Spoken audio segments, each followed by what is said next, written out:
Hi there. Looking at a few things here I picked up yesterday. Excuse me, secondhand. So I was nearby one of the shops. Actually, I looked at three different places yesterday. The first two had nothing. I'm trying to think. The first two, or was it one other place? Anyway, the last place I went to, uh, I found these, and actually they had a few other things that I was on kind of fence about buying. But I'll talk about these first. These were all at $1 each, and let's go through them. The first one here is Gotye. Gotye, I'm not sure of the exact pronunciation of that. Gotye, Making Mirrors, which is a 2011 album. He or they, I think it's a he. I think it's a one guy endeavor, but he's most famous for the single. Somebody that I used to know? The duet he did with Kimbra. So Gotye is Australian, though with Belgian heritage, maybe born in Belgium, but now living in Australia, or maybe grew up in Australia. And Kimbra is actually a New Zealander. She is one of my country people, countrymen, countrywoman, fellow citizen. And they did that duet in around 2011, 2012 with that video where he's kind of painted and he's standing against the wall. And I always liked that song. I think that's like kind of a modern pop classic, but it's a little bit different. It's not pop in the sense of it's more of an indie pop, I guess. But I think that's one of those kind of timeless songs. It reminds me a little bit of something you heard in the 80s. But anyway, I'd never heard anything else by him, and I listened through to this last night while I was making dinner, and actually I think it's pretty good. There's a few particular songs I liked, but the one in particular that I replayed was Giving Me a Chance. And now, about 24 hours later, I can't actually remember how the song went, but I liked it enough to replay it. And when I listen to something for the first time, an album, it's very rare that kind of a song, sometimes you'll hear a song and it's got a hook and it's catchy and you'll like kind of, that's not bad, but it's very rare that I actually go, well, I like that song and kind of skip back and play it again. So, yeah. I also like that last song, Bronte. The album gave me the feeling of the Postal Service, Ben Gibbard's from Death Cab for Cutie's side project. It doesn't, I wouldn't say it sounds like that. That's a lot more bleepy bloopy electronic, with the some of the soundscapes he uses in that, whereas this isn't that as much. But for some reason, it just gives me the feeling of the Postal Service, maybe the mood or the atmosphere. Also, I was thinking on this album that somebody I used to know, he does that as a duet, and it's like if you haven't heard it, which I'm sure you have, but if you haven't, he's singing the two sides of a relationship. So he's saying how he feels in it. They broke up and she just kind of never talked to him again. And then it has Kimbra, the female perspective, singing what she thought of the relationship and her perspective. And you're kind of looking at it, not just hearing one person's point of view, as we usually do in a song. And there's actually a similar concept on the Postal Service album, was it Give Up?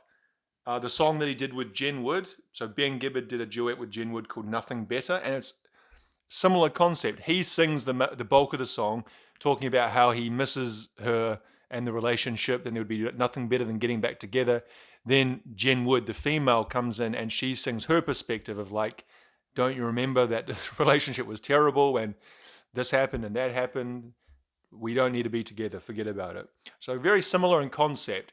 Not the songs don't sound alike in any way other than that, but yeah, that was just kind of something I thought of after, because when I first initially listened to it last night, I was thinking this gives me the kind of the feeling or the mood of the Postal Service. So that kind of pattern there is kind of similar to what they have in the video. So it's just the lyrics. It looks like da da da. Wally Debaka, I think that's his real name, Gotye. So he produced his own album and mastered his own album and wrote and recorded all the songs. He didn't mix it though. It's in pretty good condition as well. The booklet is, at least. The CD played fine last night. Didn't actually look at it. It had scratches last night, but looks fine.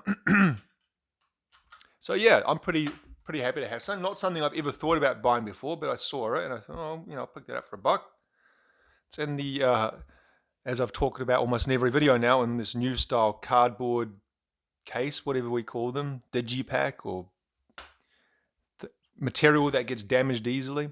Anyway, so that's the first thing. The second thing I got was Florence and the Machine's first album, Lungs. Was it their first album? I think it's the first album. From, yes, debut studio, 2009. So Florence and the Machine is Florence, that's her on the front, Florence Welch, and her band, The Machine, which I didn't think it was actually, I thought it would just be a revolving cast of, studio musicians, but apparently it's actual, the same members have been pretty much in it throughout. The 2 or 3 members have been with her since the inception of the band. I've heard, the reason I heard this before and why I bought it is because I had a friend, I guess it would have been about 2009, 2010, who had this album, who played it a lot, and I was around her when she played it, and so I'm kind of familiar with a lot of the songs. I particularly like the first song, and I guess one of the singles, Dog Days Are Over, which has been used for TV advertisements. That's a pretty, you probably have heard that, even if you haven't even listened to this album, just from, being a part of popular culture. But there's a few of the other songs I know as well. I think the other ones I heard was a drumming song. Yeah, drumming song, maybe Rabbit Heart. There's a few songs I was listening through to it last night. I was thinking, oh, I remember that one. I remember that one. So I hadn't actually heard it for about 10 years, but still in the memory banks. She or her band, they toured here. They toured probably 1 or 2 weeks ago. I was walking home from, not walking home, I was walking back to pick up my car after work to drive home. And where I work is actually near one of the main concert venues in Auckland. It's the main indoor arena, Spark Arena. And so as I was walking back to work to get my car, that area was jam-packed with fans of Florence and the Machine walking towards the arena to enjoy her concert. Not the kind of thing I would ever go and see, because I would guess it would be about $100 to go to a concert like that, and I certainly don't know her enough. What we see here, 2009, is the era of the strengthened, kind of curved edge CD case. One of my favorites. I wish they had stuck with this. They kind of went from the old style CD case, the one that everyone knows and loves, that kind of broke easily, especially the teeth, to this kind of strengthened version where the hinge was a lot more durable. It wasn't just on one, single piece of plastic. It was kind of done like this with a less leverage to break. And it just feels more sturdy, and the booklet was packed in there tighter, so it didn't move around as much, didn't get munched, although sometimes it's hard to get out of these things. And the teeth on the jewel case part were strengthened, so you can't push it down. You can break it if you really tried, but it's much, much stronger than the old style. And then it has these kind of dips, which you can use to get the CD out as you depress it. So I assume that probably these cases cost a bit more because it seems to be a bit more plastic and a bit more involved in the molding and formation. But they did it. You don't see these anymore, at least I don't. They've almost gone exclusively with this kind of cardboard deal now, which sucks. But that's not a particularly nice image on the CD, is it? It puts me in mind of a few things. It's just someone opening a piece of fruit, I think, like a pomegranate. But there's something about that is a bit unsettling. I'm not going to get the booklet out, but it looks like it's never been taken out before because the 4 corners are all perfect, as though it's brand new. So $1 for that. That's a pretty great find, I reckon. And the last two Flight of the Conchords albums. Now, Flight of the Conchords, if you don't know, were a New Zealand comedy duo who got a TV deal with HBO and made I think 2 seasons of their show. And they are musical comedy, as in they sing songs, comedy songs, throughout the TV show is to kind of, as part of the narrative, to move the story along. I like Flight of the Conchords as a TV show. I think they're quite funny. They're quite I think a good representation of New Zealand humour, quite dry, laconic, but their music itself is not something I've ever wanted to listen to by itself, you know. So I was really on the fence about buying these, and I very, very almost didn't. But I thought, if I don't buy them, I'll regret it. And it's only $2. $2, you know, a cup of coffee, not that I drink coffee, but a cup of coffee here in Auckland is about $6. And people buy, you know, one or two or three of those a day. I buy, you know, this morning I bought a small bottle of Coca-Cola Zero because I training at work, so I had to go there early. And how much of that would it have been? At least I think it was $2.50 just for the little 400 ml. So what I'm saying is, you spend $2 here and there throughout the day like it's nothing, do you? When you buy a drink or something to eat, you're actually lucky if you find something for $2 nowadays. So I feel like I'm trying to like justify why I bought. I didn't 100% really, really want these.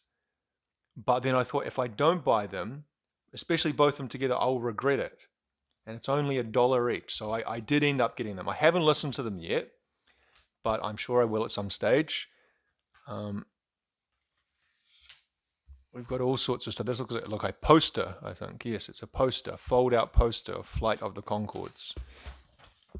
If you haven't watched the Flight of the Conchords TV show, I do recommend it. I think it's quite good. That's Brett and Jermaine. So they have this. Their real names are the same: Brett McKenzie and Jermaine Clement.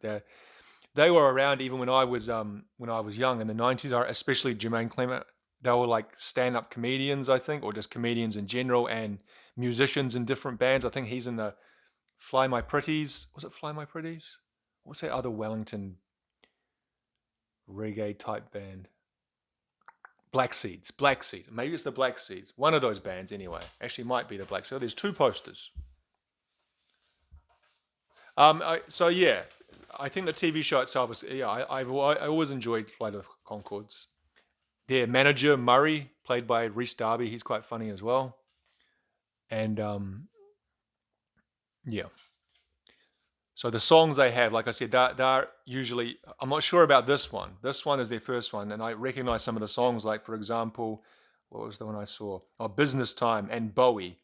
There's one where they often do the songs in the style of a certain artist. So Bowie obviously is he sings like David Bowie in a funny way. And The Most Beautiful Girl, I remember that one. Inner City Pressure, I remember that one. So this is from season 1. Maybe this one's season 2. I Told You I Was Freaky. I'm not sure. Did they have one for season 1 and season 2? This one's got, or maybe it's a live album. This has also got a booklet with lyrics, and it's also got, as looks at that, the guitar chords: A minor, G, A minor. I could play that. Even I could play that. That does look like a live album, doesn't it?